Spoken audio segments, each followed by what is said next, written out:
I'm Dane Quinn from the University of Akron, and in today's lecture we would like to talk about constraints. So this falls within the general area of kinematics, which, as we have said, is the consideration of the allowable motion of an object, consistent with the constraints that act on that object. So again, here we may have some physical mechanism that limits what the system can do, that limits in some way the configuration of the system. So we want to explicitly look at those constraints. And as before, with kinematics, we're not concerned about the forces that produce the motion or the motion that actually occurs. We're actually just concerned with what could possibly happen in the system. So when we talk about constraints, constraints describe restrictions on the allowable motion.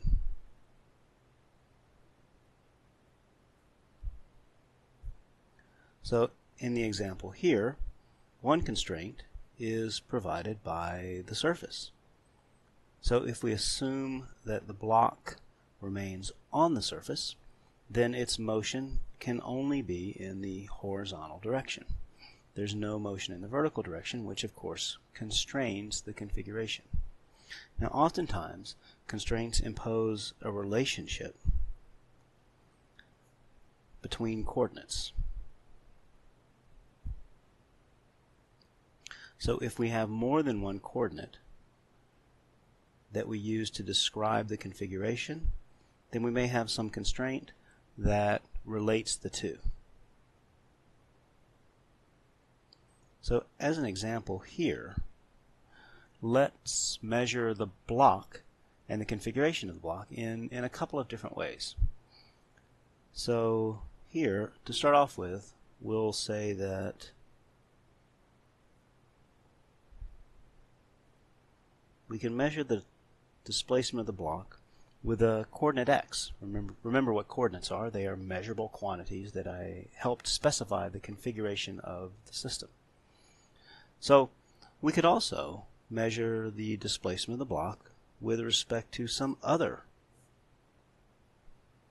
coordinate that we chose to define. Right? So I might describe the configuration with x. You, on the other hand, might choose y to describe the configuration. So here, these two coordinates are related, so there's a constraint between them. So in particular, if I were to identify the width of the block as d, and the distance between, say, the two origins of these two different coordinates as d, then you might immediately notice that x of t, and again x can change in time, plus w, notice that w is fixed, plus y of t is equal to the distance d. So as x and y change, this relationship has to be satisfied. So I can solve for one in terms of the other. Again, if I choose to use x as my coordinate, then I can relate your coordinate, y, to my coordinate x as y is equal to d minus w minus x of t. Notice that I'm not assuming that x is positive or y is positive or really anything at all about the two coordinates individually. What I'm saying is that they are related in the following way. So now, this is a very geometric way of looking at constraints. Now, we can also identify the constraints and these constraint equations by looking at the velocities of the objects. And this is often a good way of identifying constraints in situations where the motion is a little more complicated than what we have here. So again, we can use the velocities to help us identify constraints on the coordinates. So how do we do that? Well, notice that we can write the velocity of the block, right? So let's say that we have the block B here. We can write that in terms of, again, my coordinate as x dot, the derivative of x in the I direction, where we'll assume that I is horizontal, and of course j is vertical. Now, for u, the velocity of the block would be written as minus y dot in the I direction. Again, the idea here is that if y dot as a coordinate, or just a measurement, if this measurement is increasing so that y dot is positive, then the block is moving to the left. So the velocity should represent that. If y dot is positive, then the velocity is moving in the minus I direction, which here would be to the left. In contrast, if x dot is positive, then the block is moving to the right, and the velocity is in the I direction. So these are consistent descriptions of the velocity in terms of the two different coordinates. Now, the velocity is the velocity, so whatever way I choose to measure it, I should get the same thing. So comparing these two, we see that x dot has to be equal to minus y dot. So that's a relationship between the time derivatives of the coordinates. We can turn that into a relationship between the coordinates themselves by integrating with respect to time. Right? So let's integrate from 0 to t, dt. And when we do this, we have the integral of x dot dt. So that's just x at time t minus x at time 0 on the left-hand side. And then looking at the right-hand side, it's minus y of t minus y of 0. So here I can solve for y, and I find that y of t is equal to minus x of t plus y of 0 plus x of 0. So now this would say that at time 0, let's evaluate x plus y. So here we can choose the 0 time to be really any configuration that we want to. So for example, if at time 0 x is equal to 0, so the block is all the way over on the left, then y would be d minus w, because that would be the displacement from this left edge. However, if, for example, y was equal to 0 at time 0, then the block would be all the way to the right, but again, the value of x would be d minus w. So the constraint equation ultimately becomes minus x of t plus d minus w. And as a result, we find exactly what we have found before when we just looked at the position of the block. So again, this idea of using the velocities can be really nice for finding constraint equations. So now let's look at a pulley. This is a common element of mechanical systems that usually produces constraints on the motion.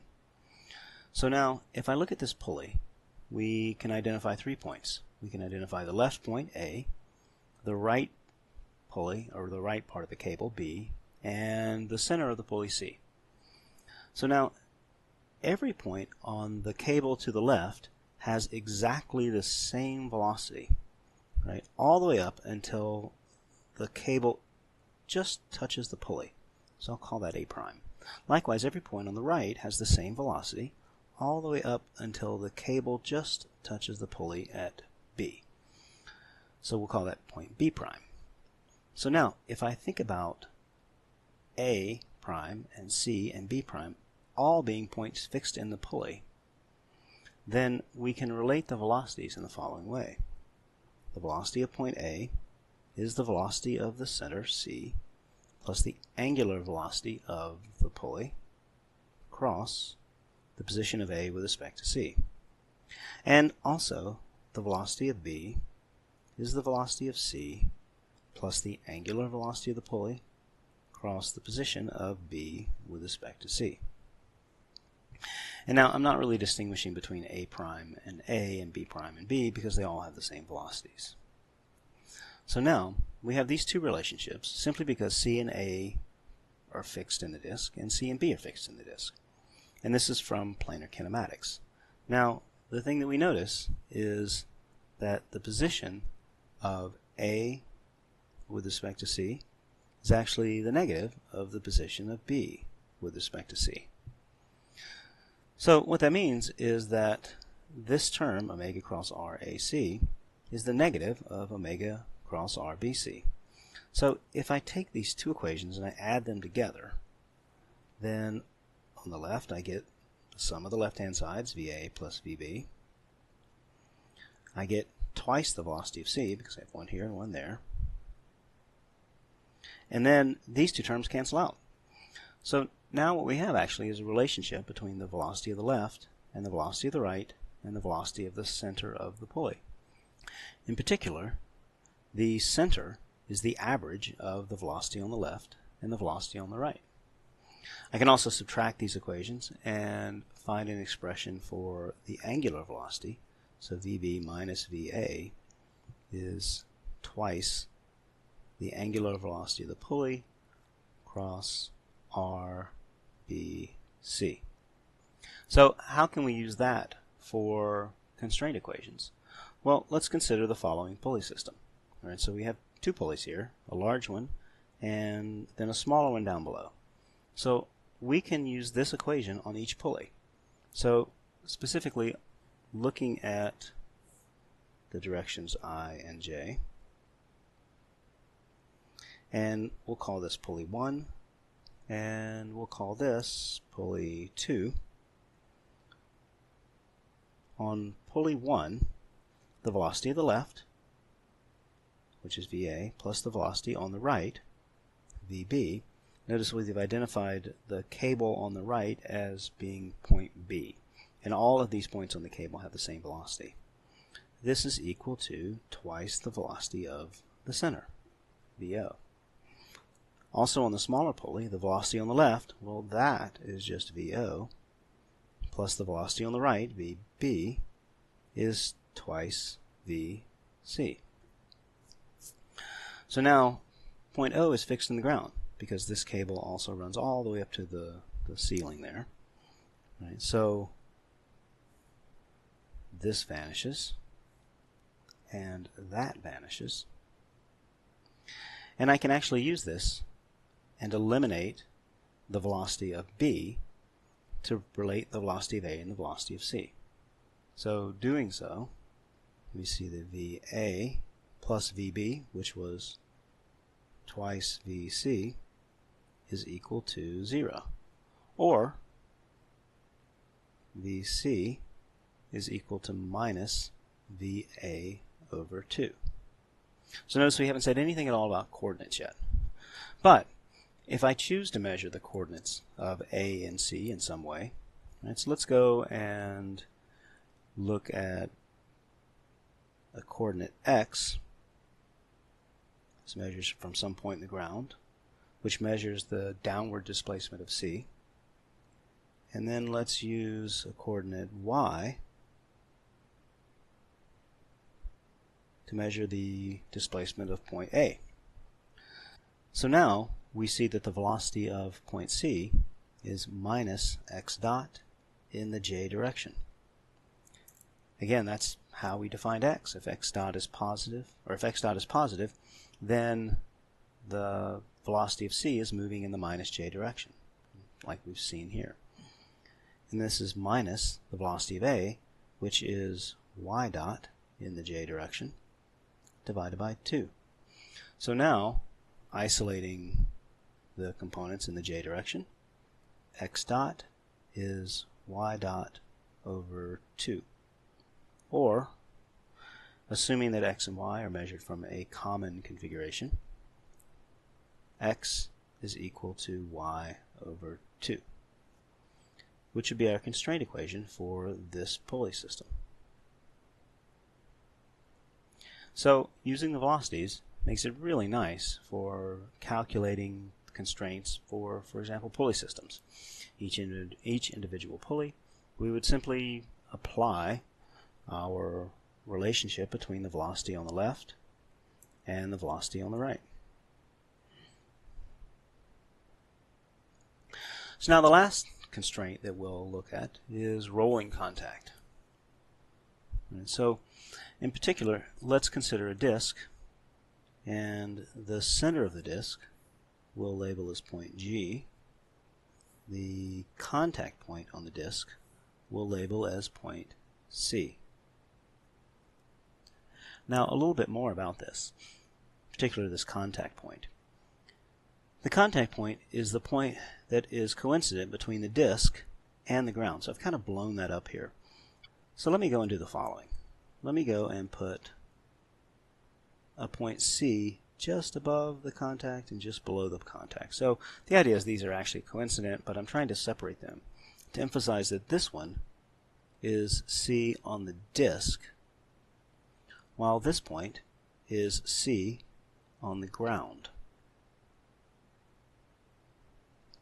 So again, we really have one point, but I'm drawing them slightly separated, right, just for clarity. Now, rolling has two possibilities. There's slip and there's no slip. In particular, no slip implies that the contact point on each object has the same velocity.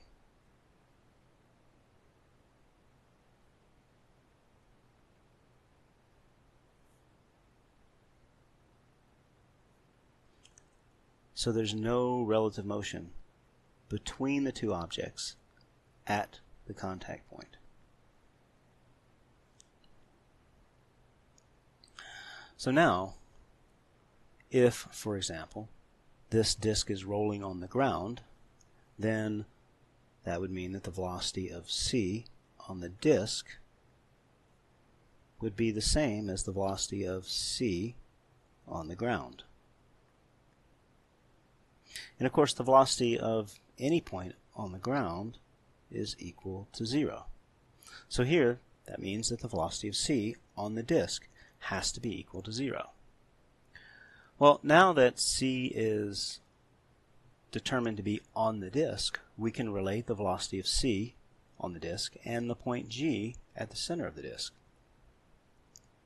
so that the velocity of G is the velocity of C, and now I'm not going to distinguish between disk and ground, plus the angular velocity of the disk cross R of G with respect to C. And again, this is just an equation from planar kinematics. We can use this now to relate coordinates. So let's go and identify the displacement of the center of the disk as x in the I direction.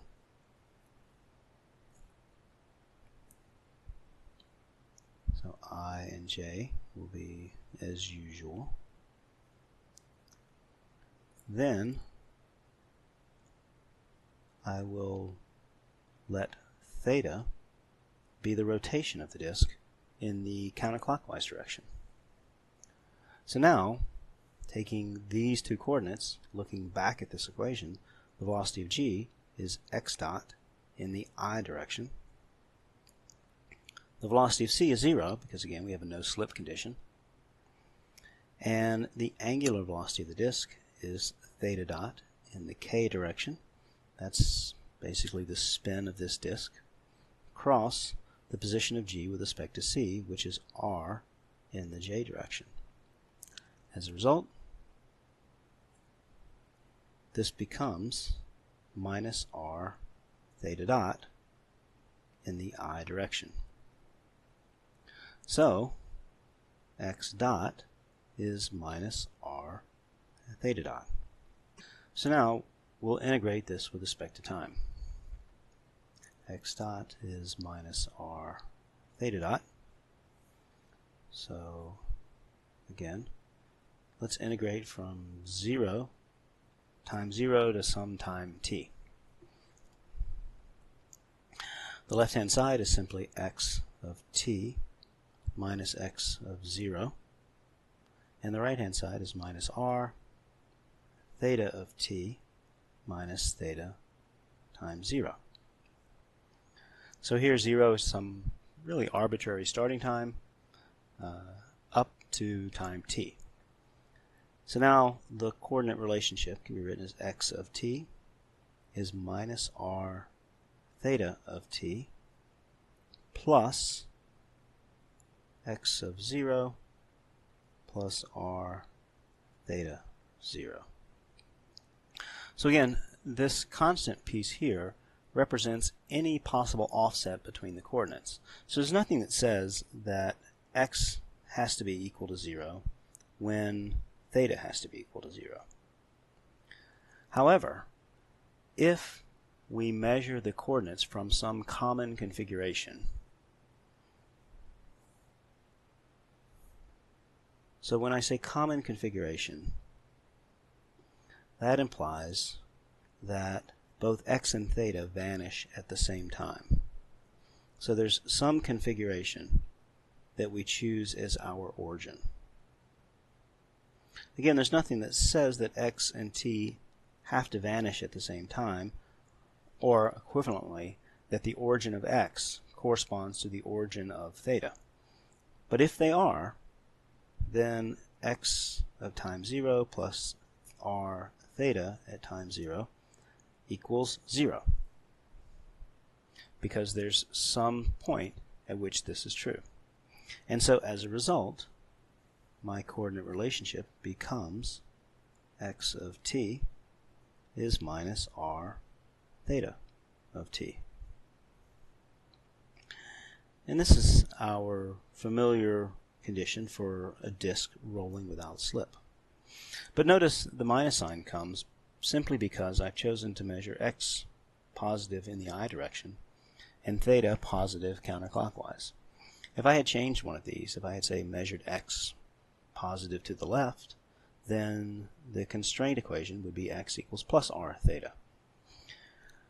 Being able to derive these constraints here in the way that we've done it will really allow us to choose whatever coordinates are convenient for the problem that we're interested in. Then we don't have to worry about picking coordinates to match some previous definition of, for example, rolling contact. We can choose whatever coordinates we want, and then we can go from there and relate those coordinates in the appropriate way. So these are a couple of examples where we have used the velocity to derive constraint equations.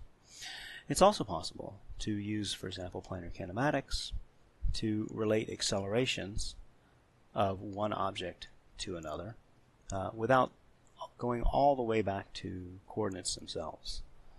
And we'll see some examples later with that. So that's it for now. Thank you very much, and I will see you next time.